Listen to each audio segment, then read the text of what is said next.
Hey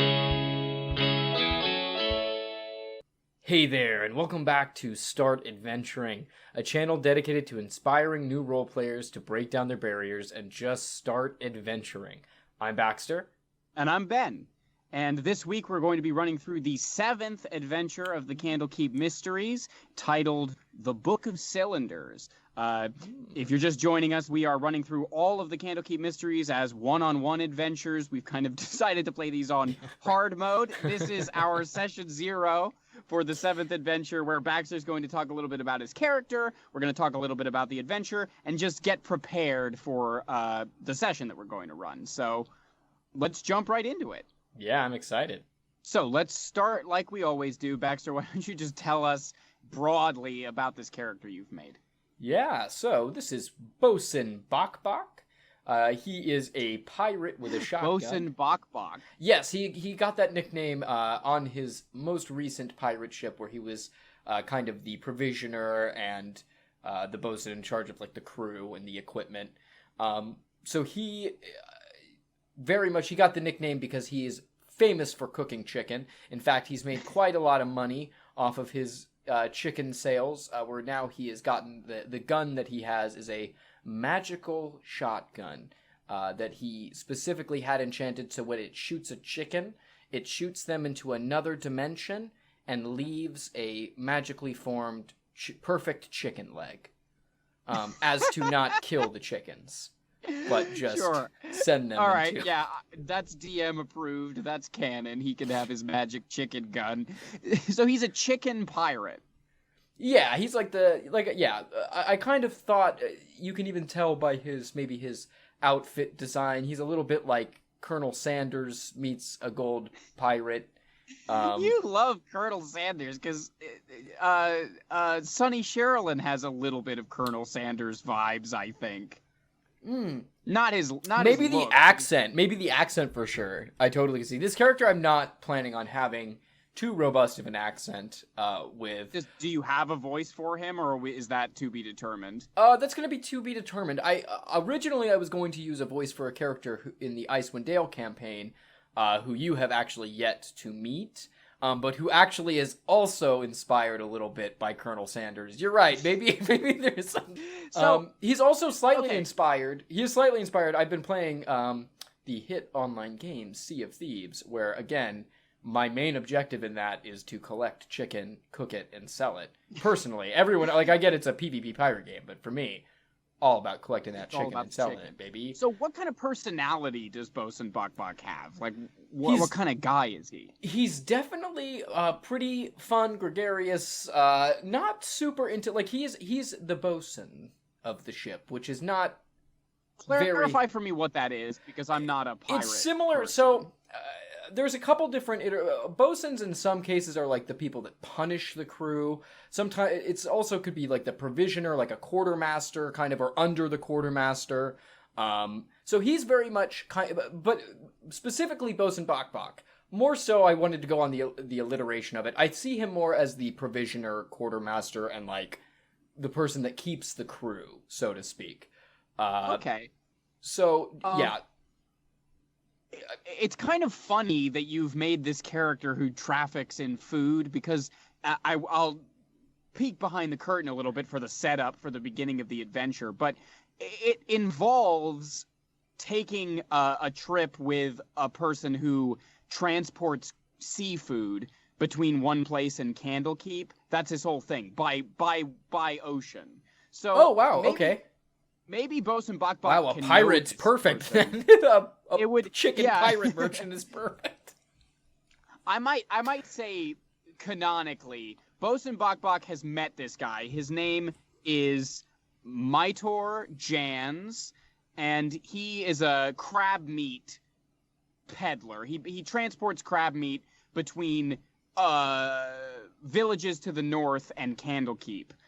So maybe he and Bosun BokBok have some kind of history. I'll open that up to you. Do you think he's just heard of this guy, or do you want to? How do you want to have that relationship? I feel like he's very successful, Bosun BokBok, or at least the thought was that he was pretty successful, and he's kind of now living out his fortune as an adventurer. Still on the lookout for chicken and such, but mostly just living it out. And I think if anything, maybe he's been hired as for consultation or as like a consultant. Maybe also just like he heard it was happening and thought I'll lend my expertise. But going back to like Bosun BokBok's personality, he's not super ambitious in terms of power. Like he doesn't want to be the captain. He's not trying to grow in that regard. He's more happy where he is and capitalizing on the things that he knows and things that he likes. Sure. What kind of things are most important to him? Like what are his like Bond ideal flaw? What are his ideals? So I think that he definitely cares, obviously, about things being right. He's not a very cruel individual. For example, the gun, that he had constructed is quite literally to make it so that the chicken that he sells are not being harmed, so to speak. Right. So I think there's some level of not quite pacifist, because that's not true, but a level of he's not quick to shoot first, so to speak. He's right. Also interesting. The way that I have him built too, he's supposed to be kind of more stealthy, but despite the outfit, where he's more supposed to be kind of, sneaking around, getting information, getting intel, and executing things when needed. More of a tactician, I guess, than a full-on, gregarious that fighter. Works. This is an adventure where there may be some combat. It's a little bit more on the dangerous side when compared to other ones that we've run. That's okay. I think that's good. You were telling me before, and I think you should. I'd love to have more about it. But you were saying you've actually done some interesting things with the build of this character, right? Correct. Right. I'm not super I haven't gotten too deep in like making characters that are super well developed in terms of like strategy and putting feats together that are, I guess super synergetic. But Bosun BokBok, his shotgun, we're not using firearm rules. Instead, it's just going to use the same stats as a heavy crossbow and act as if it was a heavy crossbow. Yes, that's on me because I don't.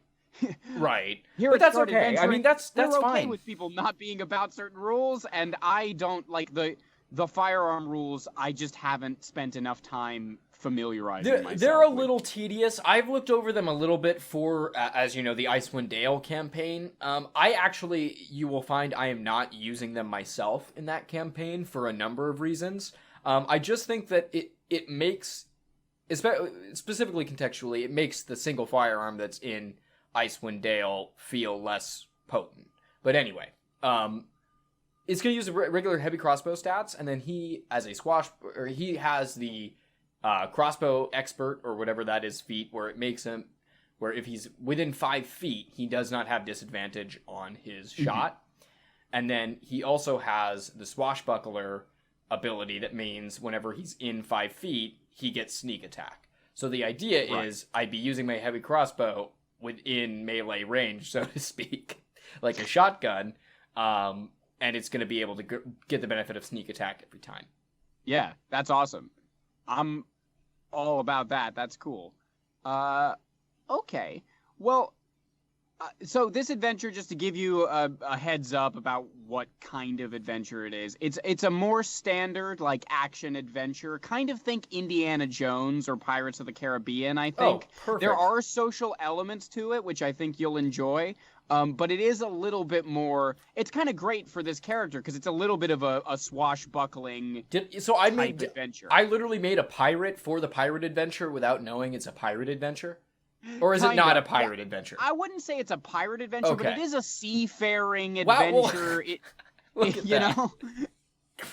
So I'm stoked about it. I think he's going to fit right in. I'm actually really excited about it. But so what we'll say for the beginning of the adventure, and I'll reiterate this when we actually do it, but I think what we'll say is that he has been hired already by Candlekeep. Sure.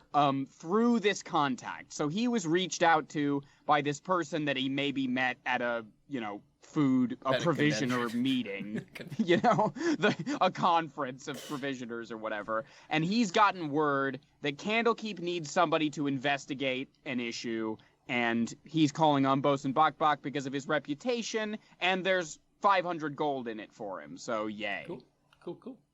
He'll be, I think Bosun BokBok definitely... gold and treasures is a little bit more his language than some of the other characters that I've played. I would say, definitely more so than any of them that I've played. So I'm interested to see how that kind of fares in to it as well. I guess that would be part of the things that would be important for you to know. Yeah, totally. But chicken is the primary motivation. If you put a chicken somewhere, he'll probably follow. I may have to find a place to put in a chicken. As written, there are no chickens in the adventure, but maybe I'll throw in an Easter egg. We'll have to see. All right. Well, that'll do it for me. I think I think I have what I need to run the adventure. Agreed. Yeah, I'm feeling pretty good. I'm excited for it. This character was really fun to make. I'm really enjoying kind of the later levels where you have more toys or more features to play with, so to speak. So I think these next kind, or like last almost half of the Candlekeep Mysteries are going to be a little bit more interesting from both the balancing end on the DM's part, but also just like having fun with it. Because at the end of the day, that's what we're here for. Thanks so much for watching this session 0. We hope you're as excited as we are for Bosun BokBok and the Book of Cylinders. Let us know what you think of the character and what you're excited for about the adventure in the comments down below, and be sure to like this video and subscribe to the channel if you haven't. It's really the best way to help us grow here on YouTube, so if you want to support what we're doing and our message of D&D positivity, as well as this experiment in one-on-one D&D and running pre-written modules like their homebrew, if any of that appeals to you, please consider liking the channel and subscribing, because it really does help us quite a lot.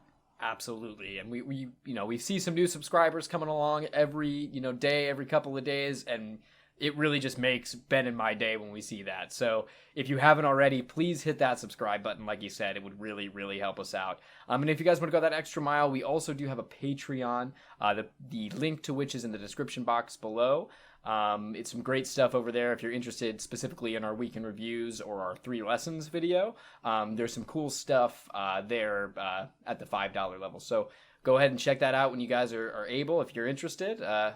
But I guess that kind of does us this time. I'm Baxter. And I'm Ben. And remember, start adventuring. Just start adventuring.